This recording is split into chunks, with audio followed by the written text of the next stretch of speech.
अस्सलाम वालेकुम, good morning, welcome to rise and Shine. कैसे हैं आप लोग? फीडबैक आपका बहुत अच्छा आ रहा है, ये बार बार मैं आपको बताता हूँ और ज़बरदस्त आप पसंद कर रहे हैं हमारे शो को। बहुत अच्छी बात है। हमारे शो पर बहुत सारी चीज़ें आज बताने के लिए और वक्त हमारे पास आज कम है। वाकईतन हमारे पास वक्त कम है।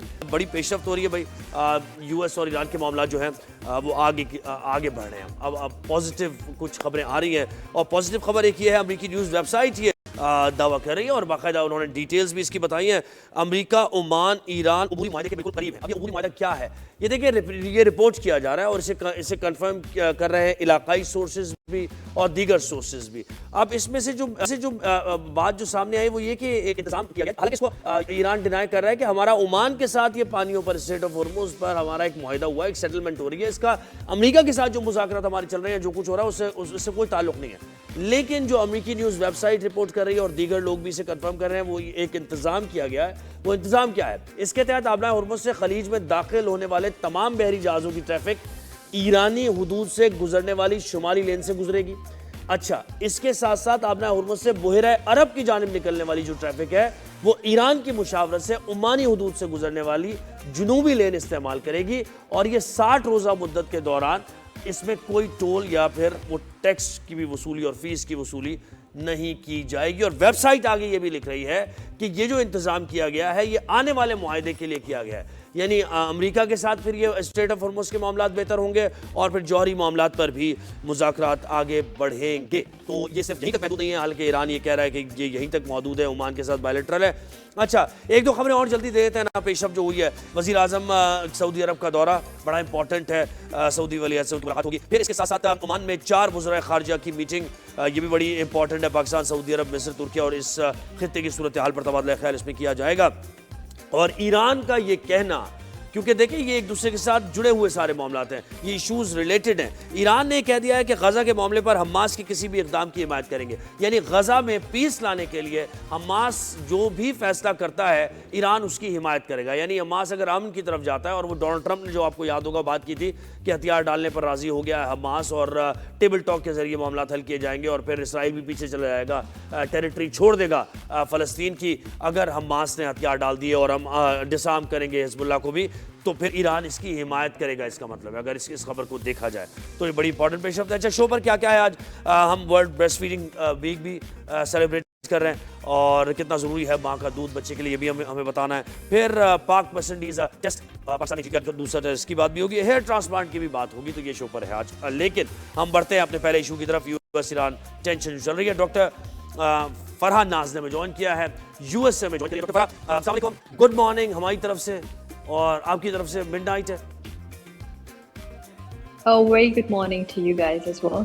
जी, डॉक्टर साहब मुझे बताएं कि ये जो अमेरिकी न्यूज़ वेबसाइट रिपोर्ट कर रही है कि एक ये मुआहिदा हुआ है ओमान और ईरान के दरमियान, और ये मुआहिदा उस बड़े मुआहिदे की तरफ एक बड़ा कदम है।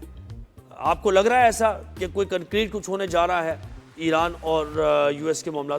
अगर हम इसको पहले ये असेस करें कि ये मुआहिदा हो क्यों रहा है एक दफ़ा फिर से, क्योंकि ये पहली दफ़ा नहीं हुआ है। This is going to be a third round of some kind of agreement between the parties who are involved in this conflict. तो पहली चीज़ ये अमेरिका और ईरान क्यों इस वक्त टेबल पर बैठ रहे हैं। 135 countries they passed a resolution in the United Nations, और जो अमेरिका को प्रेशराइज कर रहे हैं कि bring an end to this Strait of Hormuz crisis, क्योंकि oil prices, energy prices, food security, जो इंसानों की पूरी ज़िंदगी से मफलूज हो रही है। So they are pressurizing President Trump bring an end to this war in one way or the other and open the Strait of Hormuz. तो President Trump काफ़ी प्रेशराइज हुए हैं इस पूरे कॉन्फ्लिक्ट को लेके। एक मसला ये कि वो अपनी बात से भी पीछे नहीं हट सकते हैं। That kind of challenge the status quo of the world superpower, the world policeman of global politics. तो अगर वो पीछे हटते हैं तो उनका स्टेचर इफेक्ट होता है। अगर वो नहीं हटते हैं और स्ट्रेट ऑफ हॉर्मुज के क्राइसिस कंटिन्यू रहते हैं तो वहाँ पे इंटरनेशनल प्रेशर उन पर काफ़ी ज़्यादा बढ़ रहा है। तो ये इंटरनेशनल प्रेशर, लोकल प्रेशर और वर्ल्ड डायनामिक्स एनर्जी सिक्योरिटी को देखते हुए, पर्टिकुलरली फूड और फ्यूल के कॉस्ट है, उसको देखते हुए President Trump has had to come back to come some kind of agreement with Iran.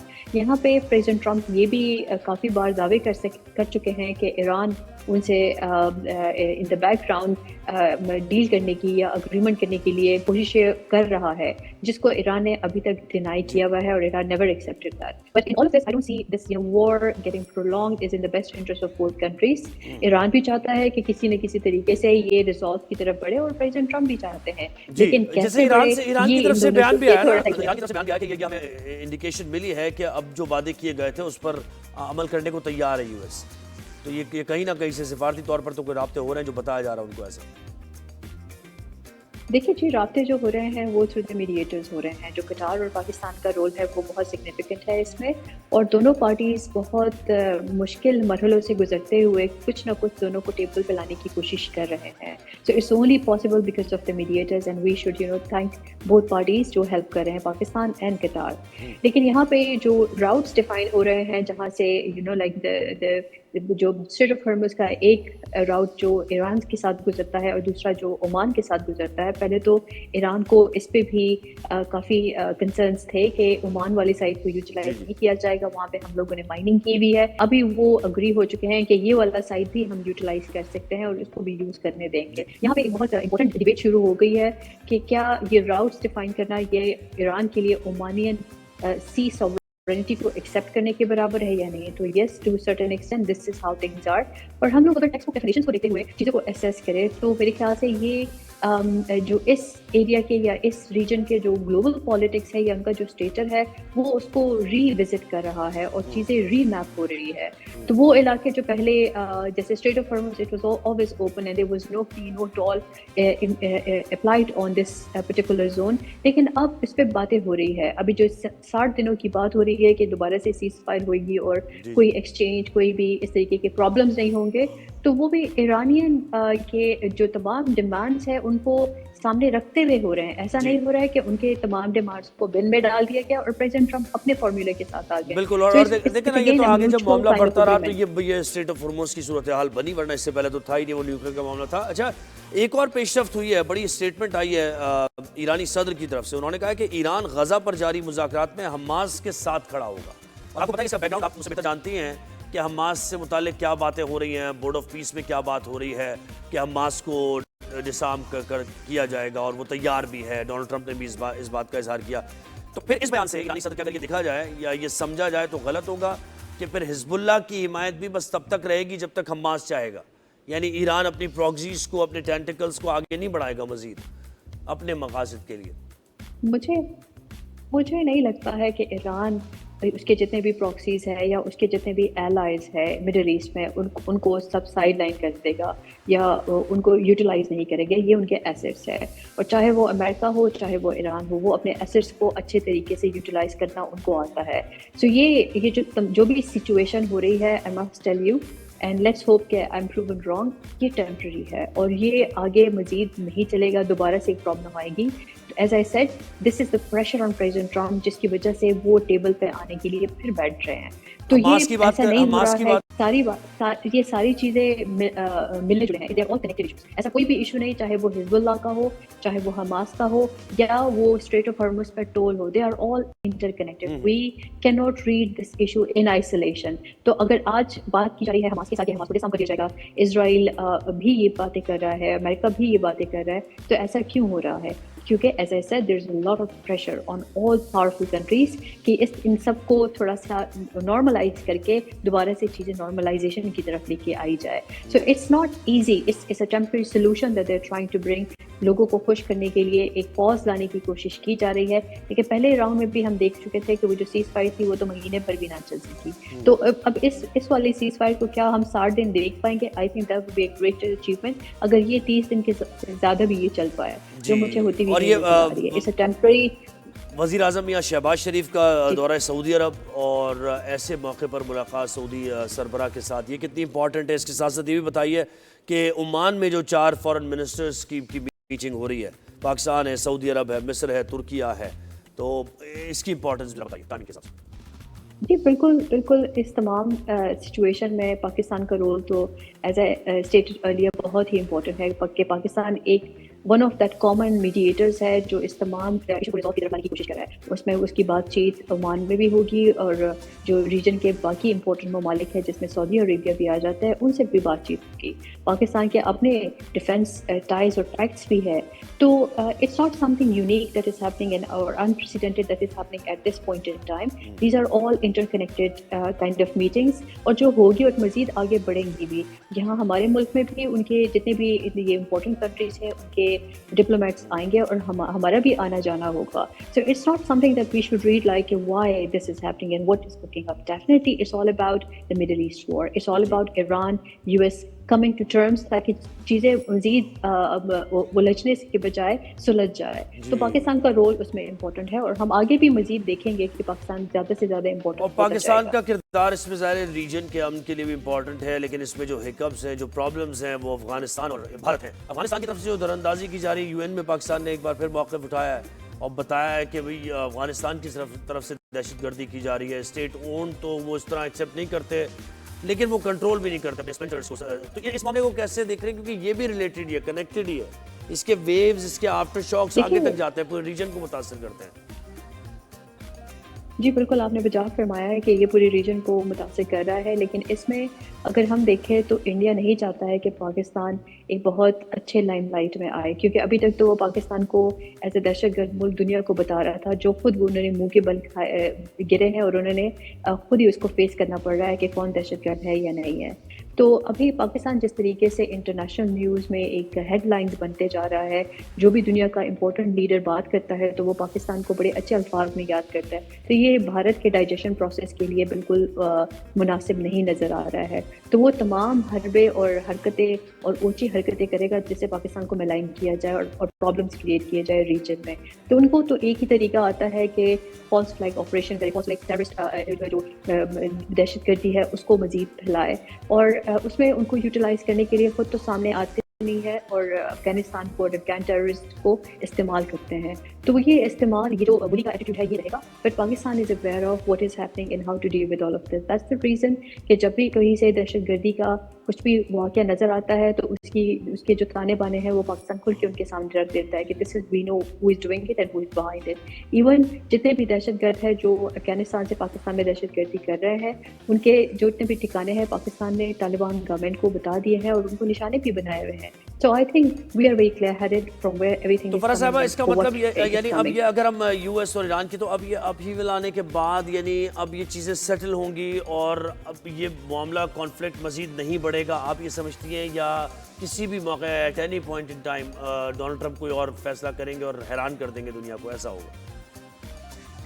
जी बिल्कुल, डोनाल्ड ट्रंप से आप कुछ भी एक्सपेक्ट कर सकते हैं। ये मुझे देर पा एग्रीमेंट नज़र होते हुए नहीं नज़र आ रही है। ये एक टेम्पररी पॉज होगी और क्योंकि स्टेट ऑफ हॉर्मुज़ को ईरान ने वेपनाइज करा दिया है, इसको एज अ वेपन वो बार बार यूज़ करेगा और प्रेसिडेंट ट्रंप ये होने नहीं देगा। It's a war of ego between the two parties. एक जो वर्ल्ड सुपर पावर है उसका ईगो हर्ट हो रहा है। प्रेसिडेंट ट्रंप जो खुद को बहुत स्ट्रॉन्गर लीडर पोर्ट्रे करता है, उसके लिए ये एक्सेप्टेबल नहीं है। Iran on the other side will try it's level best कि जो भी मनूवर ये कर सके, इसको अपनी जो रीजनल मोनोपोली है वो उसको यूटिलाइज कर दे। So it's a very difficult, it has become a difficult war now. मुझे नहीं ये सुलझते हुए नजर आ रही है। It's a temporary pause and ceasefire for now. जी, थैंक यू डॉक्टर फरानाज ने हमें ज्वाइन किया।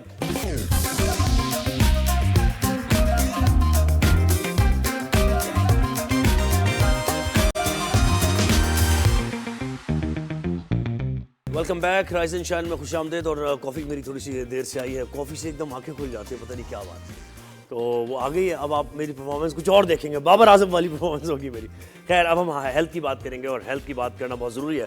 हम अपने शो पर ज़रूर एक सेगमेंट कोशिश करते हैं कि हेल्थ से रिलेटेड हो, और इस बार जो हम बात कर रहे हैं कि बच्चों की, इन्फेंट्स की हेल्थ, हम उस बुनियाद की जड़ की बात कर रहे हैं कि जहाँ से अगर बच्चा हेल्दी होगा तो फिर वो एक हेल्दी लाइफ गुजारेगा, और वहाँ से अगर कोई कमज़ोरी है बच्चे के अंदर तो फिर वो कमज़ोरी पूरी उम्र ज़ाहिर उसको भुगतना पड़ेगी।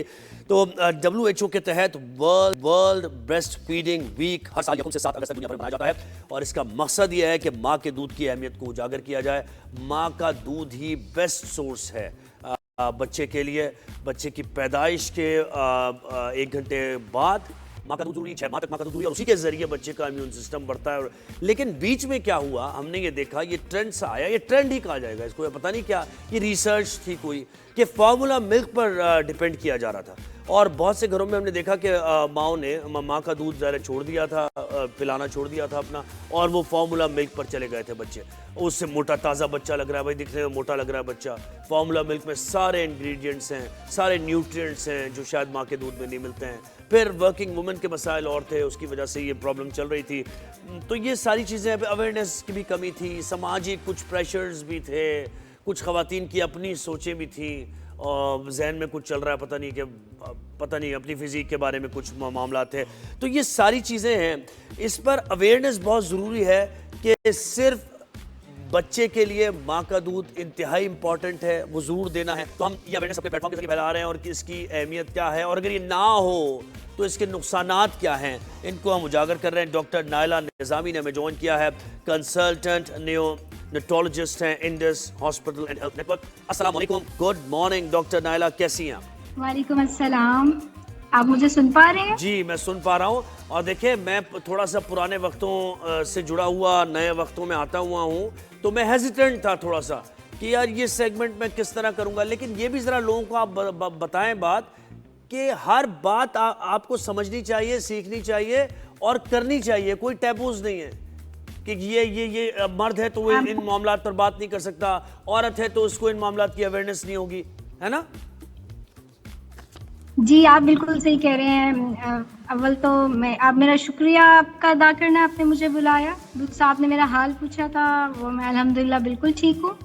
और ये मैं आपके इस चैनल की तवज्जुह से ये बात ज़रूर कहना चाहती थी कि इस टैबू को ख़त्म करें। अगर फादर्स, देखिए हर मर्द अपने घर में तो बाप है ना, और अपने बच्चे की बेहतरीन खुराक और नशोनुमा उसी का फ़र्ज़ है। तो अगर आप इसके बारे में बात नहीं करेंगे, यहाँ बैठ के बात नहीं करेंगे, तो फिर आप अपने घर में भी इसके बारे में बात नहीं करेंगे।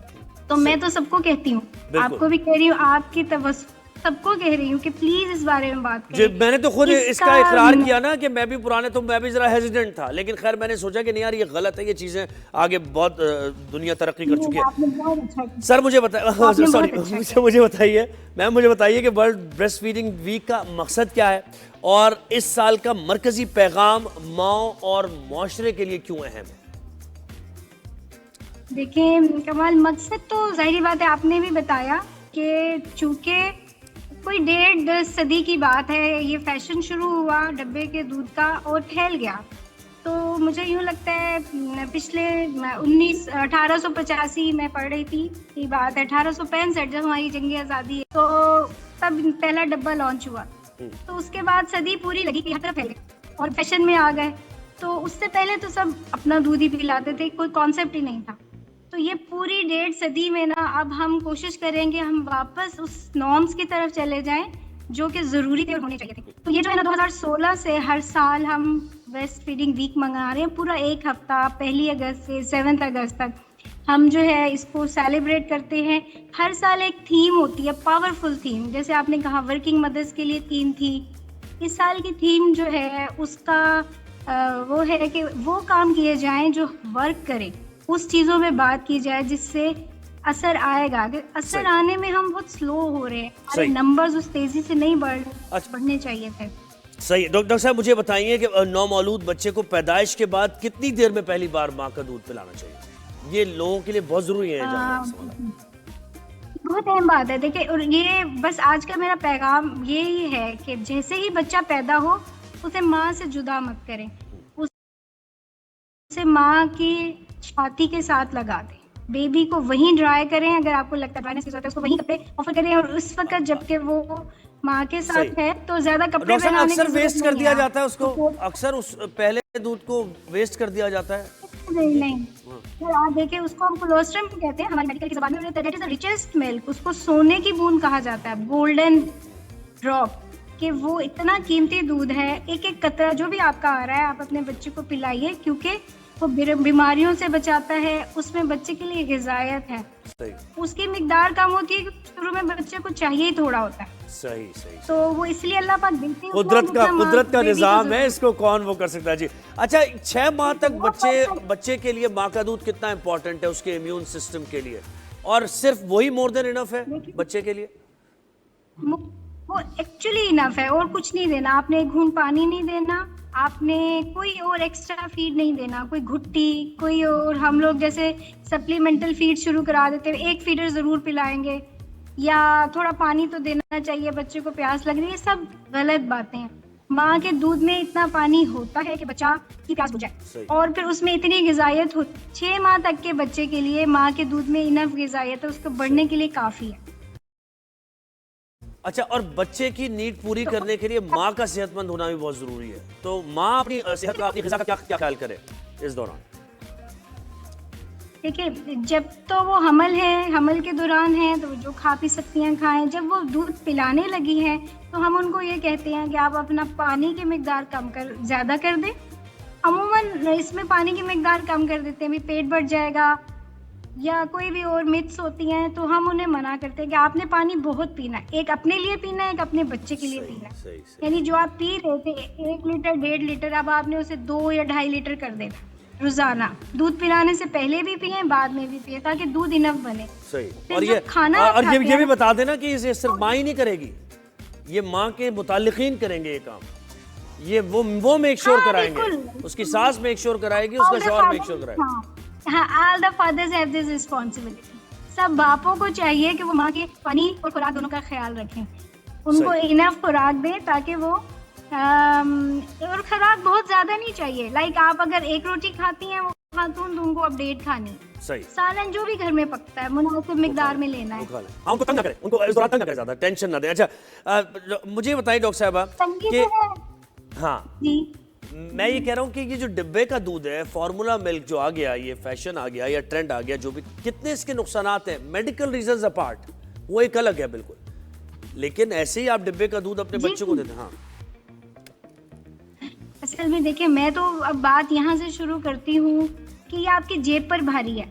ठीक है, एक चीज है, आपको जरूरत ही, आप अपनी मैक्सिमम अमाउंट लगा कर लेकर आ रहे, 1 डब्बे का दूध, एक डब्बा जो कि आप हफ्ते में 3 से 4 इस्तेमाल करेंगे, 3,500 का आ रहा है। तो why to spend this money on a thing जो आपके पास पहले से बेहतर तरीके की मौजूद है। दूध आपको इससे बेहतर आपके पास है, आप एक निस्बतन खराब दूध पैसे लगा कर लेकर आए, या आपकी जेब पे भारी है। फिर फीडर जो है उनकी क्लीनिंग बहुत मुश्किल है, वहाँ पर जो है कहीं ना कहीं जरासीम ठहरे होते हैं, बच्चों को डायरिया नमोनिया चलता ही रहता है। सही। तो ये मैं मना करती हूँ कि फीडर से नहीं देना, आपने फीडर बिल्कुल मना है। तो और बाकी आप नुकसानात उस हिसाब से देखें कि कंपोजिशन डिफरेंट है, माँ के दूध की कंपोजिशन है, इम्यूनिटी पे ज़ाहिर है उसका असर, मोटे हो जाते हैं लेकिन वो स्ट्रेंथ नहीं आती, वो स्ट्रेंथ की बात है। सही। हाँ जी बिल्कुल। और आप देखें ना, वो जो एक पूरी नस्ल पली है डब्बे के दूधों पे, अब उनको देखा, उनको डायबिटीज भी ज्यादा, उनको हाइपरटेंशन भी ज्यादा, उनको दिल के मसाइल भी ज्यादा है, तो इसीलिए तो ये इनिशिएट हुआ। यार ये क्या कर दिया हमने, ये क्या कर दिया, बिल्कुल इसकी आंखें खुल गई। डॉक्टर साहब अभी तो वक्त कम है, हम जल्दी जल्दी रैपिड फायर सब कर रहे हैं कुछ आपके साथ, लेकिन आप जरूर स्टूडियो आएंगे तो हम डिटेल में जरा आपसे बात करेंगे। मुझे बताएं कि कोई सप्लीमेंट ले रही है माँ को विटामिन है, आयरन है, कैल्शियम है, तो वो बच्चे में जा रहा है, मुंतकिल हो रहा है माँ के दूध के जरिए? ये कमाल साहब, आपको ये बताऊं कि जो वो खा रही है वो एग्जैक्टली नहीं जाएगा। दूध को बनाने के अलावा ऐसी सिस्टम है, जो फैक्ट्री है, जितना बच्चे को रिक्वायर्ड है ना उतना माँ से जाता जाए। माँ ले रही है तब तो वो खुद हेल्दी रहेगी, नहीं ले रही तब भी दूध बनाने वाली मशीन निकाल लेती है। सही। तो कहते हैं कि माँ को खुद को पूरा करना चाहिए, क्योंकि दूध में तो चीजें पूरी आ जानी है जितनी जरूरत है। बिल्कुल डॉक्टर साहब, बहुत शुक्रिया, आपने हमें वक्त दिया और ताबड़तोड़ आपने सवालात के जवाब दिए जी। तो ये हमने बड़ा इंपॉर्टेंट एक टॉपिक पर हमने बात की। एक ब्रेक लेना है, ब्रेक के बाद वापस आएंगे। राजस्थान का सिलसिला जारी है, आपने कहीं जाना नहीं है। घर बनाना महंगे होंगे, कौन कौन कह रहा है ये, मैं बताऊँ, ये बताऊँ।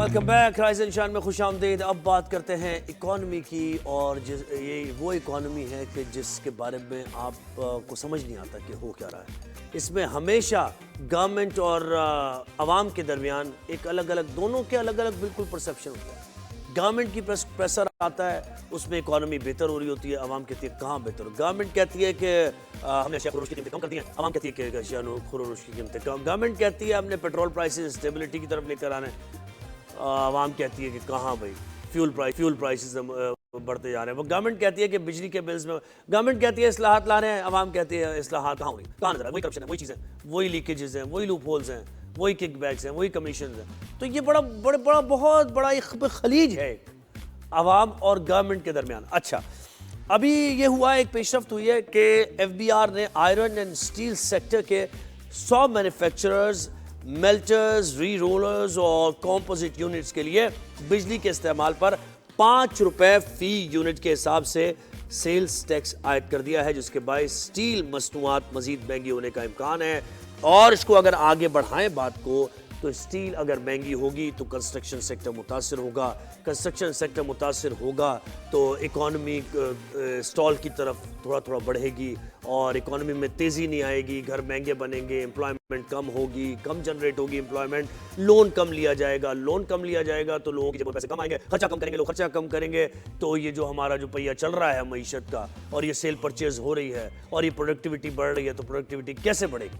फिर जब प्राइसेस बढ़ जाएंगे बिजली के, तो फिर कैसे कंपेरेटिवनेस आएगी मार्केट के अंदर? ये सारी बातें हैं, और इन सारी बातों का जवाब हमें देने की कोशिश तो करते हैं और बहुत हद तक कामयाब भी होते हैं, लेकिन वो भी मुतमईन नहीं हो पाते, हम भी मुतमईन नहीं हो पाते। तो किसने हमें ज्वाइन किया? हमें ज्वाइन किया चौधरी अकमल साहब ने, मारूफ इकोनॉमिस्ट है। चौधरी साहब, अस्सलाम वालेकुम, गुड मॉर्निंग, कैसे हैं आप? अल्हम्दुलिल्लाह, सब खैरियत है, आप सुनाएं। जी सर, बताएं, ये जो अभी स्टील के प्राइसेस बढ़ जाएंगे और ये 5 रुपए फी यूनिट सेल्स टैक्स बढ़ा दिया है, ये क्या किया? मईशत की बेहतरी के लिए है ये हमें पता है, हम कॉन्फिडेंट है मईशत की बेहतरी के लिए इकदाम।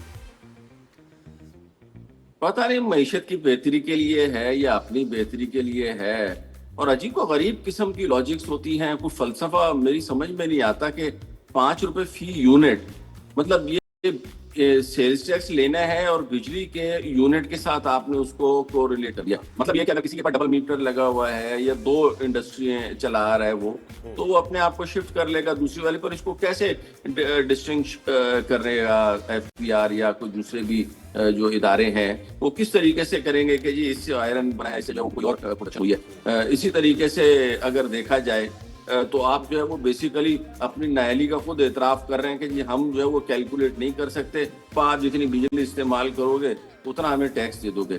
अच्छा, उसके बाद फिर ये सिलेक्टेड जो है ना वो प्रोड्यूसर्स के ऊपर जो लगाया है इन्होंने, जो 60-70% से ज़्यादा जो इम्पोर्ट करते हैं या इम्पोर्टर्स हैं पिछले 12 महीने से, और FBR के पास रजिस्टर्ड है तकरीबन 90 से 92 कंपनीज हैं, उनकी लिस्ट भी उन्होंने FBR ने इसमें जारी की है। तो इसका मतलब है वो जो है, जो बड़ी बड़ी स्टील मिल्स हैं उसमें, तो वो लोग तो देंगे टैक्स 5 रुपए यूनिट। और मैंने जो कैलकुलेशन अपने हिसाब से की है, तो इससे तकरीबन सरिया जो है वो 5000 रुपए तक फी टन मजीद जो है वो महंगा हो सकता है, सिर्फ और सिर्फ इस एक सेल्स टैक्स 5 रुपए जो है वो लगाया गया। तो अब जिनके ऊपर नहीं लगाया गया, या तो इस लिस्ट में जिनका नाम नहीं है, तो क्या वो सस्ता बेचेंगे? नंबर 1।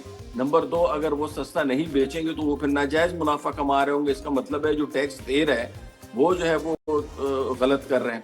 तो ये तो इसके टेक्निकल एस्पेक्ट थे। उसके बाद अगर हम इसकी इम्प्लीकेशंस देखें तो डेफिनेटली आपने बिल्कुल सही पॉइंट आउट किया है कि इससे जो कंस्ट्रक्शन इंडस्ट्री है उसका इम्पैक्ट आएगा उसके ऊपर, और जो कॉस्ट है वो लागत बढ़ेगी। जाहिर है बिल्डिंग कंस्ट्रक्शन की जब हम बात करते हैं तो उसमें मेजर कॉस्ट जो है वो स्टील बार्स की होती है, तो अगर वो महंगे होंगे तो डेफिनेटली वो पास ऑन करेंगे अल्टीमेटली एंड यूजर्स को।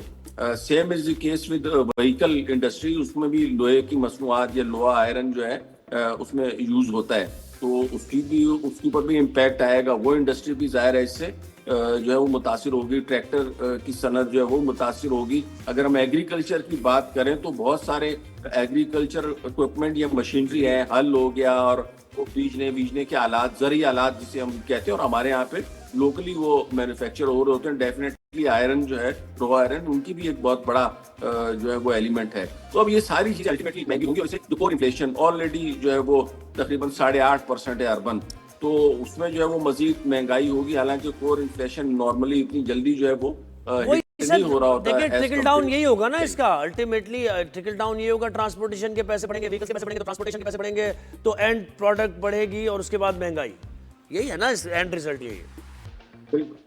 बिल्कुल ऐसा ही है कि अल्टीमेटली और इसका लॉन्ग टर्म इफेक्ट ज्यादा होता है। यही पॉइंट इसमें ये सीपीआई है ना, जैसे खाने पीने की चीजें हैं या तेल की कीमतें, उसमें अप एंड डाउन आप देखें बहुत जल्दी आता है। नई फसल आ गई, कीमत नीचे चली गई, इंटरनेशनल मार्केट नीचे हुई, कीमत नीचे आ गई, but this is core inflation. अब इसका लॉन्ग टर्म इम्पैक्ट है। ये एक मतलब 5,000 रुपए टन महंगा हो गया लोहा, तो समझे हो गया, और ये इसका ट्रिकल डाउन, इसका लॉन्ग टर्म इफेक्ट है, और अल्टीमेटली ये परमानेंटली जो है ना वो महंगाई का बायस बनेगी, तो इसके फिर आगे पीछे जाने के चांसेस बड़े कम होते हैं। ये इसका सबसे बड़ा चौधरी साहब, ये drawback आपसे है। मेरे ख्याल से बात नहीं हुई थी, आप कहीं गायब से थे, कि पेट्रोल की डेली बेसिस पर मतलब प्राइस फ्लक्चुएट कर रहे हैं और बढ़ते ही जा रहे हैं, कम होते हैं तो कुछ पैसे होते हैं। अभी पिछले दिनों 3-4 रुपए शायद कम हुए थे, और अभी आज देखें, आज 4 रुपए 45 पैसे बढ़ गए, 333 का हो गया पेट्रोल। डीजल के शायद 2 रुपए, हाँ 2 रुपए डीजल के कम हो गए।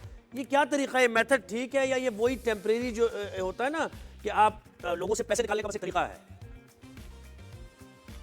बेसिकली जो है ना, इसमें जो ऑयल के इंपोर्टर्स हैं, चाहे उसमें रिफाइनरीज हैं या ऑयल मार्केटिंग कंपनीज हैं, उनको जो है ना वो प्रोटेक्ट किया गया है। नॉर्मली जो इंटरनेशनल मार्केट में ना प्राइसेस इतनी जल्दी अप एंड डाउन नहीं होती, तो as long as prices going up they have no issue, क्योंकि उनके पड़े हुए स्टॉक की कीमत बढ़ रही है।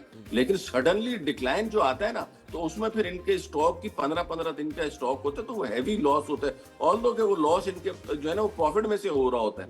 फॉर एग्जांपल अब मैं बताऊं, और उसमें ये करते यही है कि जब बढ़ रही होती है तो इमीडिएटली पास ऑन करेंगे, अगर कम होंगी तो आहिस्ता आहिस्ता आहिस्ता करके अपना लॉस रिकवर करेंगे। अब आप देखें ना, लास्ट कल की मैं बात करूं, पिछले 2 दिन से प्राइसेस मुसलसल नीचे जा रही है। जो अमेरिका का और ईरान का एग्रीमेंट पहुंच गया है, तो आज जो है वो तकरीबन $74 जी तो आ गया। अब कहाँ हम लोगों को पास ऑन के होना तो ये चाहिए था, नेक्स्ट डे जो है ना उसका एवरेज आउट करते और पास ऑन करते, कहाँ के 74, वही जो है ना वो जब $80-82 पर बैरल के ऊपर जो प्राइस थी, वही प्राइस अभी भी चार्ज कर रहे हैं। तो कमी की सूरत में रिलीफ का कोई इम्कान नहीं है। तो बेसिकली वही अशराफिया है, वही कार्टेल्स और माफियाज हैं जो अपने जो है वो जो तहफुजात हैं या अपने जो इंटरेस्ट हैं, मफादात हैं, उनको जो है ये लोग तहफ़्फ़ुज़ दे रहे होते हैं। इसका आम आदमी से कोई ताल्लुक नहीं कि ये पॉलिसी आ गई तो इसमें गरीब आदमी को कोई फायदा हो जाएगा या आम जनरल पब्लिक का। तो ये जो पेट्रोलियम डीलर्स थे और ये पंप मालिकान थे, ये क्यों एहतजाज कर रहे थे? इनका तो फायदा है ना सर, जैसे आप बता रहे हैं, तो ये क्यों एहतजाज कर रहे थे? नहीं,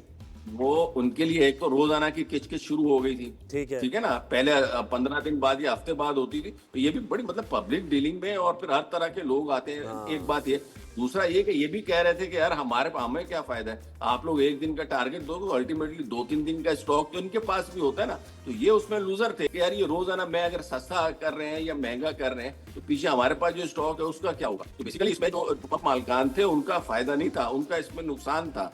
जो मार्केटिंग कंपनीज है, जो इम्पोर्टर्स है, उनको जो है ना इसमें तहफ़्फ़ुज़ात थे, उनके फायदे में नुकसान था, तो उसको जो है ना बेसिकली कवर आउट किया। चौधरी साहब बहुत शुक्रिया, आपने वक्त दिया हमें।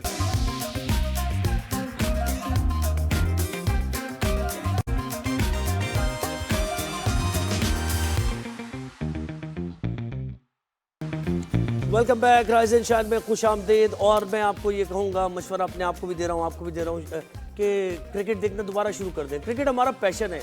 एक मैच जीते हैं तो एक बार फिर ये होता है कि यार मैचेस अब कौन से आ रहे हैं, कौन सी सीरीज आ रही है, देखते हैं। और उसके बाद फिर टीम पाकिस्तान खराब, mix of performance Pakistan team की रहती है, अनप्रेडिक्टेबल टीम है पाकिस्तान टीम। दूसरा टेस्ट बहुत अच्छा खेला, बाबर आजम की कप्तानी में टीम गई थी, और बाबर आजम से तवक्कुआत की जा रही थी कि वो टीम को अच्छी तरह लीड करेंगे। हम जिम्मेदारी से बैटिंग भी करेंगे, जिम्मेदारी से कैप्टनसी करेंगे, क्योंकि ये बाबर का वो दौर वो वाला नहीं है कि वो स्टार वैल्यू जो है उसके ऊपर बाबर आजम खेल रही टीम के अंदर। अब उनको पता है कि उनके ऊपर एक प्रेशर है, और अगर वो नहीं खेल पाए और नहीं इस मौके को का फ़ायदा उठा पाए, तो हो सकता है कि फिर वो क्रिकेट से काफ़ी अरसे तक उन्हें फिर प्रैक्टिस ही करना पड़े। तो इसलिए बाबर आजम भी अच्छा खेल रहा है। पाकिस्तान ने दूसरा टेस्ट जीत लिया है, 74 रन का सिर्फ टारगेट था पाकिस्तान के लिए, पाकिस्तान ने वो अचीव किया। पहली इनिंग्स में बहुत अच्छा खेला वेस्ट इंडीज़ ने, पाकिस्तानी बॉलर्स ने भी अच्छा परफॉर्म किया, लेकिन पहली इनिंग्स में टीम पाकिस्तान ने जैसी बैटिंग की है, तो उससे ये पता चल गया था कि प्रेशर में आ गई थी वेस्ट इंडीज़ की टीम, और यही हुआ। 117 रन पर ऑल टीम आउट हुई वेस्ट इंडीज़ की, और बहुत ही छोटा सा टारगेट। कल मैंने कहा था ना कि 100 ज़्यादा से ज़्यादा 110 तक का टारगेट पाकिस्तान के पास होगा, तो बआसानी पाकिस्तान ने अचीव। अब्दुल्ला शफीक क्या ज़बरदस्त परफॉर्मेंस दे रहे हैं, क्या बैटिंग कर रहे हैं, बेहतरीन, मज़ा आ गया। टेस्ट क्रिकेट में इस तरह की बैटिंग देखना जो है वो ट्रीट होती है।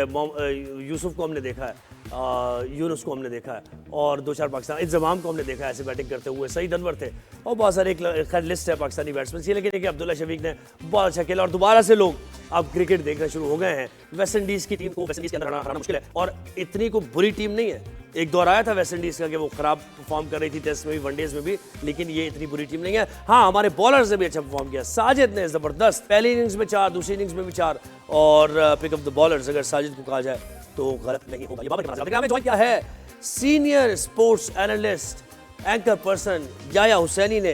तो याया से मैं मशवरे भी लेता हूँ और पूछता हूँ कि भाई क्रिकेट देखनी है अब या क्रिकेट नहीं देखनी है अब। तो याया अस्सलाम वालेकुम, गुड मॉर्निंग, कैसे हैं? वालेकुम अस्सलाम सुहेब। और सबसे पहले तो वो सज्जाद अली का एक गाना है कि मुझे पता बता दो, तो मुझे उन लोगों का पता बता दें कि जिन्होंने क्रिकेट देखना छोड़ दी थी और कल रात को पाकिस्तान की जीत के बाद उन्होंने तय किया है कि वो दोबारा क्रिकेट देखेंगे। यार इनमें से मैं हूँ एक याया। मैं ये सोचता हूँ कि अच्छा खेल रहे, चलो यार देखना शुरू कर दे, एक उम्मीद सी जागती है, लेकिन वो उम्मीद अगले मैच में टूट जाती है। देखिए खेल है और खेल में हार जीत हो जाती है, लेकिन हमारा थोड़ा सा जो टाइम पीरियड है वो थोड़ा सा लंबा हो गया। 8 टेस्ट मैचों के बाद 2023 के बाद हम अवे पर कोई टेस्ट मैच जीते हैं। लेकिन ये कहना कि यार मेरा दिल उचाट हो गया। मेरे भी बहुत सारे दोस्त हैं, वो मुझसे बात करते हैं कि यार मैंने तो क्रिकेट देखना ही छोड़ दिया, और हर चीज उनको पता होती है, कौन क्या कर रहा है, क्या कर रहा है, कैसे कर रहा है। सोशल मीडिया शायद इसकी एक वजह हो, लेकिन मेरा ख्याल है कि जो आज लोगों का दिल थोड़ा सा खराब है वो हमारे नाम नयाद स्टार्स की वजह से ही है, क्योंकि सोशल मीडिया पर तो ये जगमगाते हैं लेकिन ग्राउंड में जो है इनकी बत्तियां बुझ जाती हैं। अच्छा, अब्दुल्ला शफीक की मैं बात करना चाहूँगा। 160 रन बनाए पहली इनिंग्स में, दूसरी इनिंग्स में भी ज़बरदस्त निक में है। कितना ये अच्छा साइन है, और आप इस देखते हैं कि आगे ये क्या वनडेज में भी मौका मिल जाएगा अब्दुल्ला को इस बैटिंग की वजह से? देखिए अभी आप बाबर की बात कर रहे थे कि बाबर आजम के लिए अब दीवारें ऊंची हो गई हैं और उनके लिए वो टाइम नहीं है। तो अगर अब्दुल्ला शफीक का आप करियर देखते हैं ना, तो लगभग 25 या 26 टेस्ट मैचों में 26 साल की अब्दुल्ला शफीक जो इस साल अक्टूबर में अपनी 27 साल की काटेंगे, उनके लिए बड़ा ये टफ टाइम है, क्योंकि जोए वो एक मैच में करते हैं, 10 मैचों में कुछ नहीं करते। और जो लास्ट हम मैच जीते हैं जुलाई 2023 में श्रीलंका के खिलाफ, वहां पर भी player of the match Abdullah Shafique ही थे। उन्होंने गोल में 200 किए थे और पाकिस्तान को दोनों टेस्ट जीता था। लेकिन उसके बावजूद अब्दुल्ला शफीक जिस तरह खेले हैं, उनको भी इस बात का बेहतरीन अंदाज में इदराक है कि उनका बुक स्टाइल है। वेस्ट इंडियन कमेंटेटर उनके वालिद की, उनके चाचा की बड़ी तारीफ कर रहे थे, उनके खेलने की बड़ी तारीफ कर रहे थे। 7 घंटे एक बैट्समैन ने पिच पर वक्त गुजारा, बड़ी कॉम्पैक्ट इनिंग उन्होंने खेली। इस मैच को बनाने में उन्होंने बड़ा किरदार अदा किया, इसमें कोई शक नहीं है। लेकिन देखिए क्रिकेट में अब हर दिन नया दिन है, और जिन कंडीशन में आप वेस्ट इंडीज में खेले हैं, आपको ये बात अंडरस्टैंड करना चाहिए कि नो डाउट बाबर बहुत अच्छा खेले, अब्दुल्ला शफीक बहुत अच्छा खेले, खराब गेंदों पर उन्होंने बहुत अच्छे शॉट खेले। लेकिन अब आप इंग्लैंड जा रहे हैं, इंग्लैंड बिल्कुल एक 90 डिग्री जो है आपको चेंज कंडीशन मिलेंगी, वहां पर बॉल हिलेगा और बड़े बड़े बैट्समैन जो है वो बैकफुट पर आ जाते हैं, क्योंकि आप पेस को तो अंडरस्टैंड कर लेते हैं, आप स्पिन को एडजस्ट कर लेते हैं, लेकिन जो स्विंग होती है ना, स्विंग और सिम, इसके ऊपर बड़े बड़े बैट्समैन जो है वो घबरा जाते हैं। तो अब्दुल्ला शफीक फर्स्ट टाइम जो है वो इंग्लैंड में खेलेंगे, उनके लिए इतना आसान होगा नहीं। और बाबर को ये 88 बाबर के कैसे, मैंने थोड़ी झलकियां भी देख रहा हूं, हम भी दिखा रहे हैं, बैकलिफ्ट चेंज किया अपना और मिड विकेट पर खेलने शॉट, उसमें जरा टेक्निक में तब्दीली, आपने कैसे असेस किया इसको बाबर को? देखिए कोई इसमें शक नहीं है कि टोरोबा टेस्ट मैच में उन्होंने 107 गेंदों पर 58 रन किए थे। बड़ी तनकीद उनके ऊपर हो रही थी कि एक टेल एंडर की तरह उन्होंने बैटिंग की, लेकिन वो जो उनके चाहने वाले हैं, उनके सोशल मीडिया आर्मी है, उन्होंने इस बात का बड़ा बुरा मनाया कि यार 120 रन में एक बैट्समैन 58 कर रहा है, वो भी आपको बुरे लग रहे हैं। तो मैं कहता हूँ आप 8 रन करें, लेकिन जुर्रतमंदी के साथ करें, बहादुरी के साथ करें, लड़ते हुए करें। वो 8 रन भी जो है ना 800 रन के बराबर होते हैं। आप particularly Queens Park Oval Port of Spain Trinidad की बात कर रहे हैं, जब वो बैटिंग करने के लिए आए थे, उस वक्त अब्दुल्ला शफीक बॉल को अपने बैट के मिडिल में लेकर खेल रहे थे, लेकिन बाबर ने आते ही जो है बड़ी अटैकिंग क्रिकेट खेली, और इसी क्रिकेट की पाकिस्तान को जरूरत है। हम टेस्ट मैच जीते हैं तो वो दूसरे दिन पिच में कोई वेयर एंड टेयर नहीं था, बिल्कुल सीधी हो चुकी थी। जस्टिन ग्रे बॉलिंग के लिए दस्तयाब नहीं थे, वेस्ट इंडीज के बॉलर जो हैं वो गुस्सा खा रहे थे, उस पर बाबर आजम ने फ्रंट फुट पर जाकर अटैक किया, क्लासिक बैटिंग की। अब्दुल्ला शफीक ने बड़े अच्छे स्ट्रोक खेले और एक टाइम पर हमारी क्रिकेट का रोना ये है कि हम 2-3 के रन औसत के साथ बैटिंग करते हैं। उस दिन पाकिस्तान ने 4-4.25 के रन औसत के साथ बैटिंग की। उस दिन ना सिर्फ बाबर और शफीक जो है वो विकेट पर रुके, उन्होंने स्कोर बोर्ड को चलाया। आपको अच्छी तरह याद है कि पाकिस्तान की टीम जो है वो खेलती बहुत लंबा है, लेकिन वो मिसबाह उल हक की तरह टुक टुक करते रहते हैं। उस दिन अब्दुल्ला शफीक और बाबर आजम क्रीज पर रहे और उन्होंने स्कोर बोर्ड को चलाया। जब आप स्कोर बोर्ड को चलाते हैं टेस्ट क्रिकेट में, रन्स बढ़ते हैं, दूसरे के रन्स कम होते हैं, तो एक प्रेशर डेवलप होता है। अब आप सोचें कि अगर उस दिन बाबर और शफीक जो है बैटिंग करते हैं और पाकिस्तान के ऊपर जो है 200 रन की वेस्ट इंडीज की बढ़तरी होती, तीसरे दिन आपके बैट्समैनों ने जो आकर जो है आपका सर नीचे कर दिया। तो उस दिन इतने रन नहीं थे, सिर्फ 48 रन बचे थे, तो आपने 43 रन की लीड ले ली। लेकिन आप सोचे कि बाबर और शफीक उस दिन दूसरे दिन बैटिंग करते, 43 बैटिंग करते, 200 रन वेस्ट इंडीज से पीछे होते, सब बेकार हो जाता। सही बात है। और बॉलर्स तो हमारे वही बात है कि स्पिन डिपार्टमेंट ही स्ट्रेंथन किए जा रहे हैं हम। लेफ्ट आर्म ऑर्थोडॉक्स स्पिनर एक और फिर अली उस्मान वैसे कैसे देखा है आपने जो इसकी बॉलिंग एक्शन को देखा? ये भी एक उसी तरह का बॉलर है, एवरेज कहेंगे, जहां थोड़ी विकेट मिल जाएगी इसको, टर्न होगा विकेट पर तो खेलेगा। लेफ्ट आर्म ऑर्थोडॉक्स है स्पिनर, कोई इसमें ऐसी बात नहीं है, या फिर कुछ है मैजिक इसके अंदर? देखिए तो ये जो हम Queen's Park Oval Port of Spain Trinidad में वेस्ट इंडीज के खिलाफ दूसरा टेस्ट मैच चौथे दिन 8 विकेट से जीते हैं, उसमें कंडीशंस का बड़ा रोल है। और बहुत सारे लोग बात कर रहे हैं वेस्ट इंडीज की टीम सिलेक्शन के ऊपर कि उन्होंने जोमेल वॉरिकन के साथ दूसरा स्पिनर टीम में क्यों नहीं डाला। भाई वो पहला टेस्ट मैच जीते हुए थे, उनको जोन था। अनफॉर्चुनेटली उनके जस्टिन ग्रेव्स जो थे वो बॉलिंग के लिए दस्तयाब नहीं थे, लेकिन उन्होंने टीम सही खिलाई थी। उसके बाद अगर आप अपनी बैटिंग लाइनअप देखें, आप अली उस्मान की बात करें, मुल्तान से वो फर्स्ट क्लास खेले, सबसे ज्यादा उन्होंने कायदे-ए-आज़म ट्रॉफी 2025 में विकेटें हासिल की, विहाड़ी से उनका ताल्लुक है, उनको आपने नुमान के ऊपर दी। साजिद को आपने पहले टेस्ट मैच में बिठाकर अली उस्मान को खिलाया। साजिद ने एक बार फिर बताया कि क्लास होती है, फॉर्म टेम्परेरी होती है, और इस टेस्ट मैच में उन्होंने 8 विकेट लेकर 30 रन बनाकर जो है वो टीम की जीत में मरकजी किरदार अदा किया। पर्टिकुलरली अगर आप बात कर रहे हैं कि कैसे लगे आपको, तो देखिए वेस्ट इंडीज में कोई आप 2 स्पिनर का एक्सपेरिमेंट करें। आप मुझे बताइए क्या इंग्लैंड में आप 2 स्पिनर के साथ खेलेंगे? बिल्कुल नहीं खेलेंगे। तो वहां पर अली उस्मान को आपको बाहर रखना पड़ेगा। तो वहां पर अगर आप टेस्ट मैच जो है वो खेलेंगे तो आपको अपने फास्ट बॉलर को बढ़ाना पड़ेगा। आप साजिद को टीम में रख सकते हैं, लेकिन उसके साथ साथ जो है वो इमामुल हक को भी आपको बाहर बिठाना पड़ेगा। कंडीशन के हिसाब से तो अली उस्मान एक अच्छा पाकिस्तान क्रिकेट में इजाफा है, लेकिन अब आपकी क्रिकेट को अगर आगे जाना है जोएब, वो आपको उन लड़कों की जरूरत है जो टीम के लिए खेलें, उन लड़कों की जरूरत है जो टीम के मुफाद में खेलें, उन लड़कों की जरूरत है जो टीम को उठाकर रखें, अपनी इंडिविजुअल ब्रिलियंस के ऊपर ना खेलें। सही सर। और ये जो अवैस को आप आजान अवैस, इसको कैसे रेट करेंगे? कुछ परमानेंट जगह बन पाएगी इस लड़के की, या उसी तरह होगा ये भी? जैसे बहुत सारे आए हमारे पास ओपनर्स ने ट्राई टेस्टेड, इमामुल हक को जैसे देख लें आप, एक एवरेज बैट्समैन, उसी तरह है, या ये 55 रन की इनिंग्स को आप समझते हैं कि उसके अंदर यंग प्रॉमिसिंग बैट्समैन है, जगह बना सकता है अपनी? देखिए आजान अवैस ने पहली 3 इनिंग में तो कुछ नहीं किया। इस 2 टेस्ट मैच की आखिरी इनिंग उन्होंने 50 कर दिया और उन्होंने अपनी अगली इनिंग को पक्का कर लिया। क्लासिकल शॉट खेले, एक टाइम पर उन्होंने जेडन सील को 3 गेंदों पर 3 चौके भी मारे, कॉन्फिडेंट नजर आए, और 2 सीजन में उन्होंने जो है वो 1000+ रन किए। तो जो इम्पोर्टेंट चीज है वो ये है कि यंग ब्लड है, तो आपको उनके ऊपर इन्वेस्टमेंट करनी चाहिए। और अभी 4 टेस्ट मैच ही खेले हैं, 1 सेंचुरी है, 1 50 है, लेकिन फर्क है। तो अगले टेस्ट मैच में आपको एक नया ओपनिंग पेयर दिखाई देगा। अब वो आपको अब्दुल्ला शफीक के साथ इनिंग का आगाज करते हुए दिखाई देंगे। But okay. और इनमें से वनडेज में कौन से लड़के आपको जाते हुए देख रहे हैं कि जो, क्योंकि वर्ल्ड कप आ रहा है ना, हमें तैयारी वर्ल्ड कप की करनी है, टेस्ट तो बहुत कम ही है, इसके बाद टेस्ट है वैसे कितने हमारे, और सीरीज कितनी है? ये तो हम जल्दी होते हैं, अभी एक मैच जीतते हैं, थोड़ा आराम करें, थोड़ा धीरे चलें। आप वनडे पे चले गए। अभी हमारे 3 टेस्ट मैच हैं। 19 तारीख से हम हेडिंग्ले लीड्स पर इंग्लैंड के साथ टेस्ट मैच खेलेंगे। उसके बाद हमारे पास जो है वो श्रीलंका की टीम आ रही है टेस्ट सीरीज खेलने के लिए। और अगला साल आपको पता है वर्ल्ड कप का साल है, हम एक 4 टीमों का वनडे टूर्नामेंट कराने जा रहे हैं। तो फिर अगले साल पाकिस्तान सुपर लीग भी है, एशिया कप भी है। तो पाकिस्तान टीम इंग्लैंड 5 एक रोजा मैच खेलने के लिए भी जा रही है।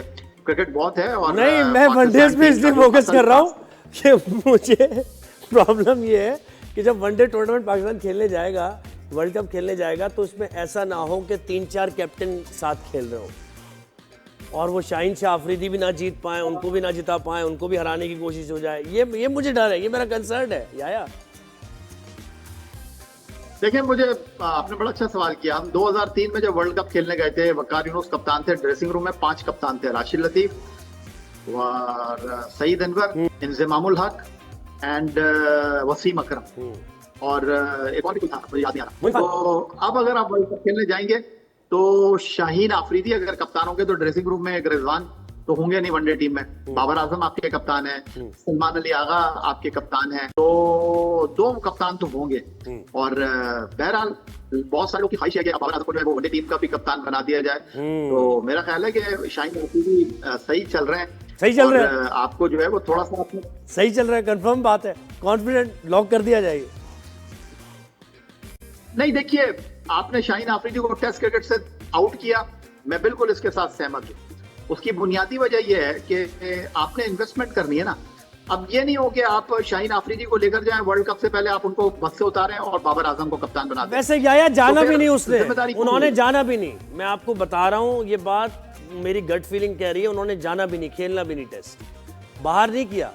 उन्होंने अपने आप को अनफिट थोड़ी कराना है टेस्ट खेल के, उनका तो फोकस वर्ल्ड कप है। नहीं, देखिए, असल में ज़ोएब, मैं आपको बताऊं कि बहुत विद ड्यू रिस्पेक्ट मैं आपको बोलूं कि जो हमारे क्रिकेटर है ना, जिस तरह आप जल्दी में रहते हैं, हमारे क्रिकेटर भी बस जो मिले पकड़ लो, ऐसे नहीं होना चाहिए। आपको अपनी जिंदगी को प्लान करना चाहिए। आपको ये सोचना चाहिए कि यार जब आईपीएल आता है ना तो इंडिया के खिलाड़ी जो है वो इंटरनेशनल क्रिकेट से तक ब्रेक ले लेते हैं। तो आपको ये सोचना चाहिए कि यार आप कैप्टन है, आपको अगले साल वर्ल्ड कप के लिए जाना है, एशिया कप है, 5 वनडे मैच इंग्लैंड में है, तो आपको ये सोचना चाहिए। मैं बिल्कुल भी इस बात के हक में नहीं हूं कि जो शाहीन अफरीदी लीग खेलने गए श्रीलंका प्रीमियर लीग, नहीं जाना चाहिए था उनको। और अगर जा भी रहे तो उनको ये पहले से तय करना चाहिए कि यार मैं 2 या 3 मैच खेलूंगा। बड़े प्लेयर है, ठीक है, फेयर इनफ, लेकिन अब शाहीन अफरीदी को अपनी प्रायोरिटी को सेट करना पड़ेगा, वरना आप बैठे हुए फिर उनको उड़ाने के लिए, उधेड़ने के लिए कि उनकी टीम में जगह नहीं मैं क्यों बैठा हूँ? आप नहीं, क्या आप नहीं करेंगे ये क्रिटिसिज्म? नहीं, मैं तो दामे दरमे सुखने शाहीन अफरीदी के साथ हूँ। अच्छा, सही है, ये सही। रिजवान के साथ क्यों नहीं है? ये क्या बात हुई? देखिए, मैं फिर एक और आपसे बात करूं कि अभी रिजवान का आप मुझे बताइए कि आप T20 टीम से बाहर हो गए हैं, वनडे टीम से बाहर हो गए हैं, अब आपके पास एक ही स्लॉट है ना, तो यार आपकी डिटर्मिनेशन, आपका फोकस नजर आना चाहिए। लेकिन मुझे लग रहा है कि रिजवान ग्राउंड में दिमाग उनका बाउंड्री के बाहर है, तो ऐसे तो नहीं चलेगी क्रिकेट यार। ये फॉर ग्रांटेड इन लोगों ने बस यार एक मुझे जवाब दे, मोहम्मद अब्बास कहाँ है? मुझे इस बात की पता नहीं, मुझे इसकी खबर कोई नहीं। मोहम्मद अब्बास किधर है? मोहम्मद अब्बास हडीले में आ जाएंगे और आप देखिए कि बड़ी तनकीद हो रही थी कि जी आपने गलत टीम सेलेक्ट कर ली, लेकिन वो कहते हैं ना कि जीत के बहुत सारे दावेदार होते हैं, हार यतीम होती है। तो अब थोड़ा सुकून मिल गया है कि दवा पीने से पहले कह रहे थे बहुत कड़वी है, तो जब टीम बनाई थी तो कह रहे थे यार गलती कर दी, लेकिन जो हकीकत है वो ये है कि अब्बास को इस टेस्ट मैच में खेलना चाहिए। यही मैं आया से सुनना चाह रहा था। बहुत शुक्रिया। सीनियर स्पोर्ट्स जर्नलिस्ट आया उससे बात है और उनकी मजे की बातें आपने सुनी।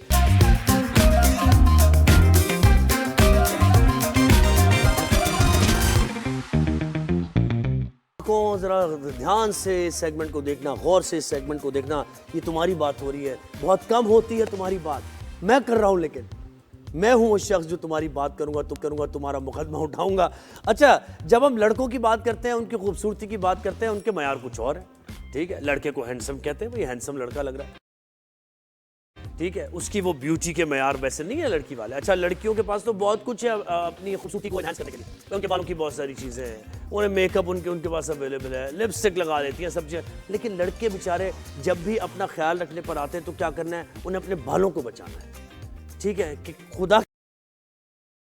खुदा करेगी मेरे बाल ना गिरे, बस ये लड़कों की दुआ होती है। लेकिन वही बाल लड़कों के गिर रहे होते हैं। आजकल तो देखना, पहले तो था कि जो लोग एजेड लोग हैं या फिर 50 से ऊपर, फिर उनके बाल गिरना शुरू होता है, और नेचुरल प्रोसेस है भाई, उसमें हर आपके लिम्स वीक हो रहे होते हैं, बाल भी आपके गिर रहे होते हैं। लेकिन अब तो नौजवानों में हम ये देख रहे हैं कि बाल गिरना बहुत ज़्यादा शुरू हो गया। अब उसकी वजूहात हो सकती हैं, उसकी वजह जीन्स भी हो सकते हैं कि भाई आपको ये अपने फादर से मिला है कि उनके बाल कम थे, उनके बाल जल्दी गिर गए थे, तो आपके भी गिरे हैं। फिर ज़हनी दबाव भी, टेंशन भी एक इसकी वजह है। फिर मेल न्यूट्रिशन भी वजह है इसकी कि आपके अंदर कोई कमी है, कोई डेफिशिएंसी है जिसका आप टेस्ट नहीं कराए, जिसका इलाज नहीं कराए। लेकिन जो कुछ भी है, लड़कों की एक ही ख्याल रखने की चीज़ है वो बाल है, जो उनकी अपीयरेंस को, उनकी शख्सियत को इन्हांस करती है और बहुत बड़ा किरदार अदा करती है। अगर वेल ड्रेस है लड़का और बाल ज़रा कम है या गंजा है तो वो उसको अलग तरीके से ज़ाहिर दिखा जाता है, फिर उसको फिर लोग पैचेस का इस्तेमाल करते हैं। फिर इसीलिए लड़के अपने आप को हैंडसम मज़ीद दिखाने के लिए फिर बाल भी लगवाते हैं। ठीक है, तो ये क्या है और क्या इसके तरीके हैं अपने बालों को बचाने के, और ट्रांसप्लांट जो हो रहा है उसमें कौन कौन से नई टेक्नोलॉजी आ गई, नए तरीके आ गए, ये सब हमें बताएंगे। डॉक्टर सैयद बिलाल शम्स ने हमें ज्वाइन किया है, कॉस्मेटोलॉजिस्ट हैं, डर्मेटोलॉजिस्ट हैं और बहुत एक्सपीरियंस्ड हैं, बहुत बड़ा नाम है और बड़े लोगों के मसाइल हल किए हैं बाहर, मतलब आउट ऑफ कंट्री भी उन्होंने काफ़ी ज़्यादा कोर्सेज किए हुए हैं, तो बड़ा तजर्बा रखते हैं। अस्सलाम वालेकुम, गुड मॉर्निंग डॉक्टर साहब, कैसे हैं आप? Welcome to rise and shine.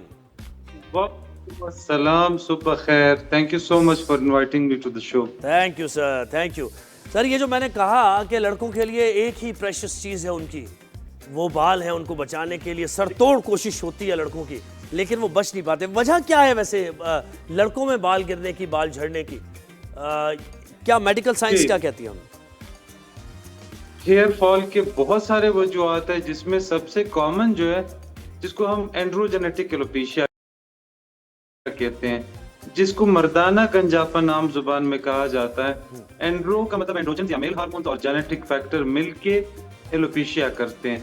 तो अक्सर लोग मुझे बताते हैं, डॉक्टर साहब मेरे तो वालिद के बाल बिल्कुल ठीक है, लेकिन ये जेनेटिक्स इतना कॉम्प्लिकेटेड सब्जेक्ट है कि एक जीन कई जनरेशन स्किप भी कर सकता है। सो एंड्रोजेनेटिक एलोपेशिया ज्यादा कॉमन वजह है मर्दों में हेयर फॉल की। इसके अलावा भी बहुत सारे वजूहात हैं, जिसमें से ट्रैक्शन एलोपेशिया है, जिसमें स्कारिंग एलोपेशिया है, और सबसे जरूरी चीज जो कॉमन है, जो स्ट्रेस इंड्यूस्ड या ऑटो इम्यून उसे कहते हैं एलोपेशिया एरियाटा या बालजड़। तो वो और भी बहुत सारे वजूहात हो सकते हैं बाल गिरने के। जी अच्छा, ये जो आपने बताया बाल झड़ जो बताया, ये हम क्या लड़के अपना ख्याल नहीं करते कि बाल झड़ हो रहा है, ठीक है जी सही हो जाएगा? अगर उसका बर वक्त इलाज करा लिया जाए, ठीक है, तो ये कंट्रोल हो सकता है ना? जी जी जी, ये बिल्कुल ट्रीटेबल डिजीज है और इसके इलाज मुमकिन है। इलाज में से खाने वाली, लगाने वाली अद्वियात के साथ साथ लेजर्स का इस्तेमाल, एक्साइमर लेजर वगैरह वगैरह अगर जरूरत पड़े तो ये काबिल इलाज है। और इसको बर वक्त, ये सिर्फ लड़कों का नहीं, एलोपेशिया एरियाटा दोनों जेंडर्स में हो सकता है, और वो बड़ा होता जाता है, आहिस्ता आहिस्ता बड़ा होता जाता है ना, आहिस्ता आहिस्ता वो सर्कल बड़ा होता जाता है। सही है। तो मुझे बताएं, पहले हम बाल बचाने की तरफ जाएंगे और फिर उसके बाद हम ट्रांसप्लांट और उसके तरीकों की बात करेंगे। तो कैसे अपने बाल बचाए जाएं? ऑयलिंग एक तरीका है, आपने ऑयल लगाया, कितनी देर तक लगाया जाए ऑयल, और कब इसको वॉश किया जाए, कौन से शैम्पू यूज, रोजाना शैम्पू लगाया जाए, नहीं लगाया जाए? जी, ये बड़ा जरूरी सवाल है ऑयलिंग का और शैम्पूइंग का। मेडिकल साइंस के अंदर ऑयल का जिक्र हमारे किताबों में ऐसा कोई जिक्र नहीं है कि ऑयल जो है ना वो हेयर लॉस को बचाता है या हेयर फॉल को बचाता है या कोई रीग्रोथ करता है। अच्छा, आपका जो नजर आने वाला फॉलिकल है या बाल का वो हिस्सा है जो आपको नजर आता है स्किन से बाहर, ये डेड केराटिन है। इसके अंदर ना कोई ब्लड वेसल है ना कोई और चीज है। बालों का जिंदा हिस्सा जिल्द के नीचे, तो कोई भी बाल गिरने की बीमारी जो है ना, हम उसको उसके जिंदा हिस्से को ट्रीट कर रहे होते हैं। ठीक है। तेल लगाना, ये जो इंडियन सब कॉन्टिनेंट के मुल्क हैं,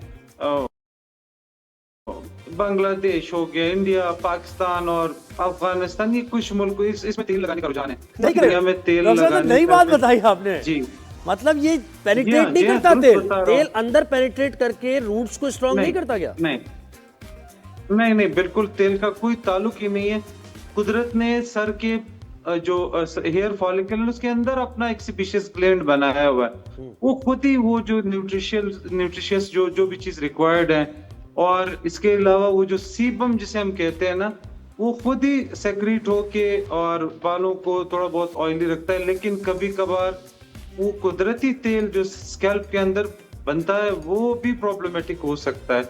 आपने सुना होगा ना खुश्की, डैंड्रफ, जिसको हम अपनी जुबान में सीबोरिक डर्मेटाइटिस कहते हैं, उसका भी इलाज ऑयली रखते हैं, उसका भी इलाज ऑयली रखते हैं कि ऑयल लगा लो, और ऑयल लगाने से तो सीबोरिक डर्मेटाइटिस या डैंड्रफ और बढ़ जाता है। होता क्या है कि एक फंगस है मेलासीजिया फरफर, ये वाला फंगस, इसको हम अंग्रेजी में कहते हैं लाइपोफिलिक फंगस या ऑयल लविंग फंगस। ये फंगस उस ऑयल पर परवरिश करता है जो हमारे सेबेशियस ग्लैंड्स जो बालों की जड़ में पाए जाते हैं, वो जो तेल बनाते हैं सीबम, उस पे परवरिश करता है। वो एक्स्ट्रा तेल बजाते खुद इस फंगस की खुराक है।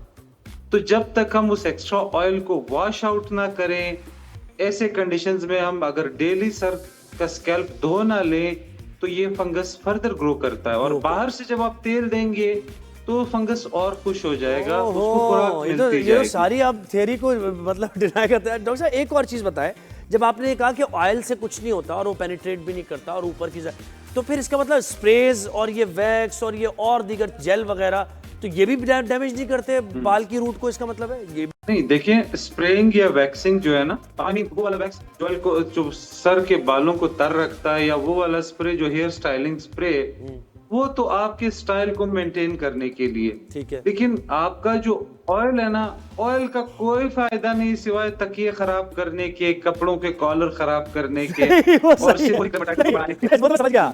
लेकिन यानी इसका मतलब स्प्रे जो लगा रहे हैं लोग कहते हैं ना डैमेज होंगे बाल आपके स्प्रे से, तो कैसे डैमेज होते हैं? वो अंदर जाके डैमेज होते हैं, ऊपर से टूटते हैं इसलिए कहते हैं डैमेज होंगे?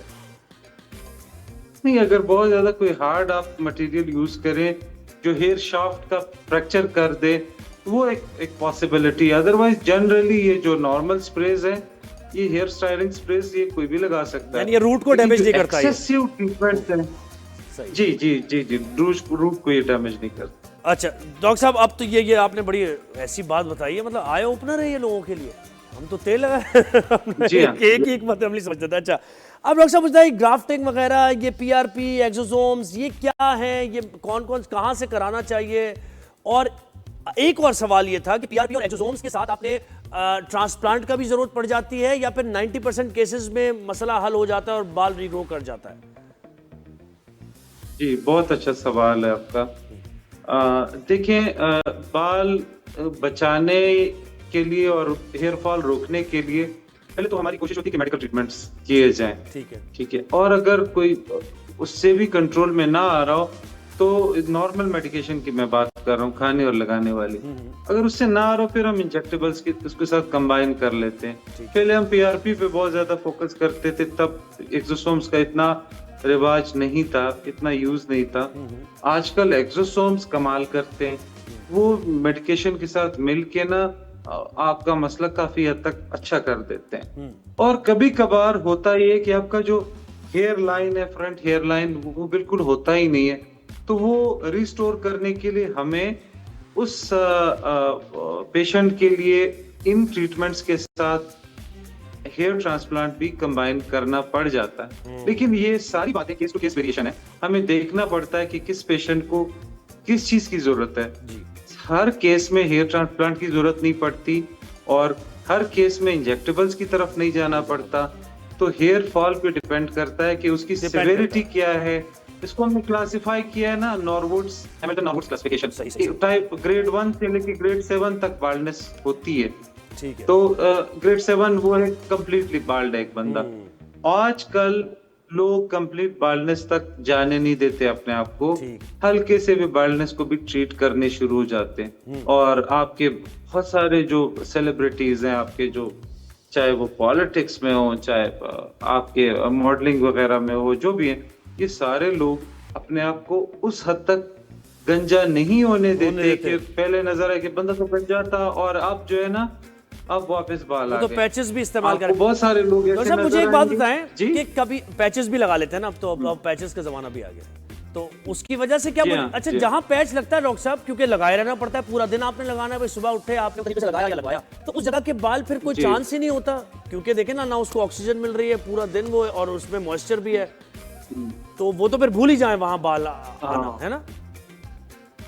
जी, आप पैचेस के हवाले से जो बात कर रहे हैं, हेयर पैचेस और जो विग जिसे आम जुबान में कहा जाता है, ये सारे ट्रीटमेंट्स जो है ना, ये तब इनकी जरूरत पड़ती है जब एक बंदे की स्कैल्प की वो हालत हुई हो जिसको कोई उम्मीद नजर ना आती हो। मैं मिसाल देता हूँ, बालजड़ का एक किस्म है एलोपेशिया यूनिवर्सलिस, जिसमें बालजड़ पूरे सर को इन्वॉल्व करता है, आईब्रोज को इन्वॉल्व करता है, आई लैशेस को करता है, मूंछों और दाढ़ी को इन्वॉल्व कर जाता है।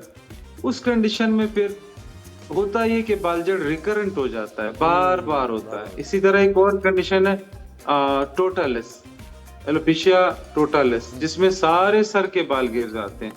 इन कंडीशंस में क्योंकि बालचड़ बार बार होता है और मरीज जो है ना लंबे अरसे के लिए दवाइयां लेने का कोई फायदा नहीं होता, बार बार हो रहा है उसको। सही। तो इस कंडीशन में हम कहते हैं कि चूंकि आपका रिकरेंट है हेयर शेडिंग और बालजड़, तो आप फिर वो पैकेज विग की तरफ जा सकते बस हैं। मुख्तसर डॉक्टर साहब मुझे लगा बताएं कि सकते हैं। आपने ट्रांसप्लांट कराते हुए ख्याल रखना आपने कुछ चीज़ों का, वो बता दें, क्योंकि हमने देखा है बहुत से केसेस खराब भी हो गए। साजिद हसन बड़े एक्टर थे, उन्होंने खुद दिखाया कि किस तरीके से मेरा बुरा हाल किया है सर का, तो ये जरूर आपने ख्याल रखा। आपने जिक्र किया साजिद हसन साहब का। साजिद हसन साहब के केस में मैं ये बताता चलूं कि साजिद हसन साहब माशाल्लाह अल्लाह उनको और भी लंबी जिंदगी दे, बड़ी उम्र के बंदे। और उस कंडीशन में कभी कभार होता ये है कि जो कोमॉर्बिड्स हैं, कोमॉर्बिड्स का मतलब है कि पेशेंट स्मोकर भी हो, उसकी उम्र भी ज्यादा हो, वो डायबिटिक भी हो, वो हाइपरटेंसिव भी हो, उसको शुगर भी हो, ब्लड प्रेशर भी हो और उम्र भी ज्यादा, तो ऐसे कंडीशंस में फिर हेयर ट्रांसप्लांट के फेलियर के चांसेस बहुत ज्यादा होते हैं। उसका मतलब ये है कि एक नॉर्मल बंदे के जो ब्लड वेसल्स हैं वो सेहतमंद जो वेसल्स होते हैं, जबकि उम्र बढ़ने के साथ साथ आपके जो खून की रगें हैं वो तंग होना शुरू हो जाती हैं, वो सिकुड़ना तो शुरू हो बस जाती है। उस केस में फिर विगी सही है आपके लिए, इस केस में फिर विगी सही है, आप ये सहमत हैं? सर बहुत शुक्रिया आपने वक्त दिया, हमें कराची आपका आना हो तो जरूर आए, स्टूडियो में बैठ के फिर मजीद तफसीली बात होगी इसमें। बहुत शुक्रिया सर आपने वक्त दिया। डॉक्टर सिंह हमारे साथ। भाई तेल नहीं लगाना हुआ क्या? वो कह रहे तेल से कोई फर्क नहीं पड़ता, हैरान कौन बात है। हम तो चलिए इसमें रहे, स्प्रे और उसके बाद तेल, स्प्रे, यही चल रहा हमारा। एक ब्रेक के बाद वापस आते हैं, मौसम का अहवाल आपको बताना है हमने। ब्रेक।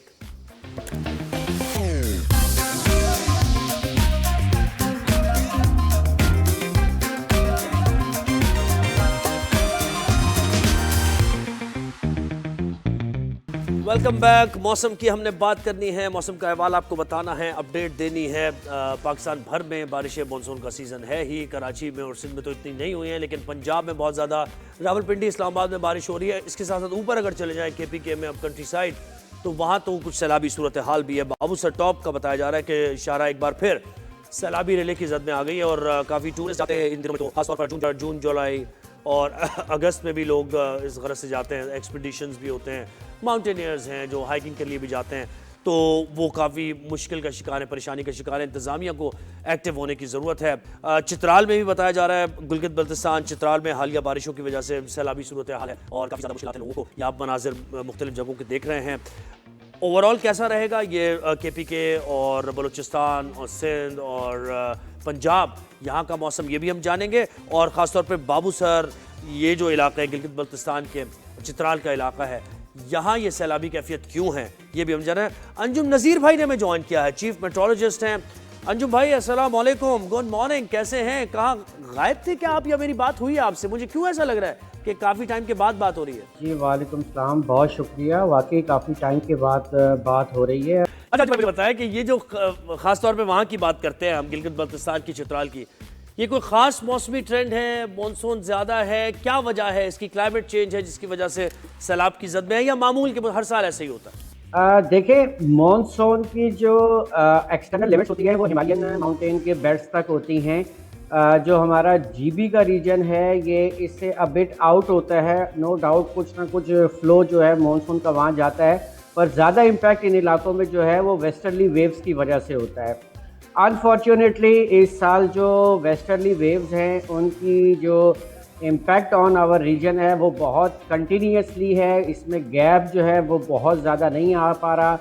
उसकी दो रीज़न हैं, एक तो जो हमारा अटलांटिक ओशन है, हम तो मोस्टली पैसिफिक ओशन के टेम्परेचर्स देखते हैं, लेकिन अटलांटिक ओशन भी हम पे इम्पैक्ट करता है। अटलांटिक ओशन के जो टेम्परेचर्स हैं वो बिलो नॉर्मल्स हैं, जिसकी वजह से जो सब ट्रॉपिकल हाई जो होता है अटलांटिक ओशन के ऊपर वो अपनी पोजीशन से टुवर्ड्स साउथ है, जिसकी वजह से जो पोलर आउटब्रेक्स होते हैं जिसको वेस्टर्न डिस्टर्बेंस कहते हैं, उनकी जो मूवमेंट है वो टुवर्ड्स मिड लैटिट्यूड ज़्यादा है। मोस्टली इस टाइम पे ये पाकिस्तान के एक्सट्रीम नॉर्थ से ऊपर होते हैं, तो उसका इम्पैक्ट वंस और ट्वाइस आता है। लेकिन ये इस साल कंटिन्यूटी है, जिसकी वजह से हम ये देख रहे हैं कि जो हमारा अपर रीजन है जिसमें जीबी है या अपर केपी है, कश्मीर में तो चले मानसून होता है, तो यहाँ पर कंटिन्यू बारिश हो रही है। अब जब बारिश हो रही है तो आपको अगर याद होगा तो हमने जून तक जो है वो बाबूसर टॉप पे भी स्नोफॉल देखी है, और बाबूसर टॉप जो नॉर्मल डेट्स के भी काफ़ी दिनों के बाद ओपन हुआ due to that heavy snowfall, और स्नोफॉल भी काफ़ी हैवी थी बट इट वाज लेट, जिसको हमें दिसंबर जनवरी में होना चाहिए था वो स्नोफॉल हुई है मार्च के कह लें, मार्च के and April May and June में। जी। उसकी वजह क्या हुई कि ये डिपॉजिट हो गई, मौजूद थी आपके पहाड़ों के ऊपर, ग्लेशियर नहीं बन सके, डिपॉजिट नहीं हो सका, टेम्परेचर डाउन हुआ तो ये पिघल, सही बिल्कुल सही, बारिश टेम्परेचर राइज हुआ, उसके साथ बारिशों के स्पेल्स हुए, तो वो मेल्ट होकर अपने साथ जो है वो फ्लैश फ्लड लेकर जो है डाउन स्ट्रीम्स आई, जिसकी वजह से हम कंटिन्यू देख रहे हैं कि फ्लैश फ्लडिंग्स हो रही हैं चित्राल के अंदर या जीबी के अक्सर इलाकों में, और लैंडस्लाइडिंग के वाकयात भी है। अंजुम, ये वाकयात देखते हुए आगे क्या पेश गोई है महकमा मौसमियात की? मजीद यही सूरत हाल चलती रहेगी, बारिशें वगैरह उन इलाकों की? देखें अभी अगले 3 से 4 रोज के दौरान इसी तरह उन इलाकों में बारिश के स्पेल्स रहेंगे। और ये भी मैं आपको बताता चलूँ कि ये बड़े इस दफ़ा बड़े ट्रिकी स्पेल्स हो रहे हैं, आइसोलेटेड हो रहे हैं, यानी कि कुछ इलाके में बहुत ज़्यादा रेनफॉल हो जाती है, कुछ इलाकों में नहीं भी होती है। ऐसे हमने चित्राल के हायर माउंटेन्स में देखा, वहाँ पे इंटेंस रेनफॉल हुई, जिसकी वजह से जो है वो आपका लैंडस्लाइड्स कह लें या उसके साथ जो आपका फ्लैश फ्लडिंग है उसका इम्पैक्ट जीबी से ज़्यादा चित्राल में। सही है। अच्छा, पंजाब का मौसम बता दें कैसा रहेगा अभी इस महीने में, और फिर सिंध की भी बात करेंगे। देखें पंजाब में भी आने वाले 3 से 4 रोज के दौरान अपर पंजाब ले लें, इसमें पटवार है, यहाँ फैसलाबाद रीजन, लाहौर रीजन, इसके बाद वेस्टर्न पंजाब में जो आपका खुशाब और उससे रिलेटेड एरियाज़ हैं, यहाँ पर भी अगले 3 से 4 रोज़ के दौरान वक्फे से बारिशें होती रहेंगी। आप ये कह सकते हैं कि दरमियाने दर्जे की बारिश है, कोई आइसोलेटेड हैवी इवेंट नहीं है, लेकिन फिर भी उसको आप रूल आउट नहीं करते। लाहौर में हमने देखा कि लास्ट जो बारिश हुई है कल लाहौर सिटी में 20 मिलीमीटर बारिश हुई है, जबकि एयरपोर्ट पे जस्ट 2 मिलीमीटर बारिश हुई है, जबकि वासा के स्टेशन पे काफी कराची का बता दें जल्दी से, कराची का अंजुम बता दें। कराची का मौसम प्लेजेंट रहेगा, कोई तेज बारिश के इम्कानात नहीं है, क्लाउड्स मौजूद रहेंगे, समुद्री क्लाउड तकरीबन पूरा दिन, रात और दिन के। और दिल का मौसम कैसा रहेगा अंजुम भाई? दिल का मौसम कैसा है आपका? अच्छा है, बिल्कुल ठीक है, खुशबाश। दिल का मौसम तो जी आपके अपने ऊपर होता है, आप उसको अच्छा रखेंगे तो अच्छा ही रहेगा। ठीक है, आप thank you sir, thank you. Anjum Nazir हमारे साथ थे, मौसम के हवाल बता रहे थे। कल आपसे मुलाकात होगी, कल जुमा भी है, जुमा मुबारक भी आपको कहेंगे। फीडबैक देते रहेगा शो से मुताल्लिक। ज़ोएब हसन को दीजिए इजाजत। राइज एंड शाइन से बस इतना ही, अल्लाह हाफिज़।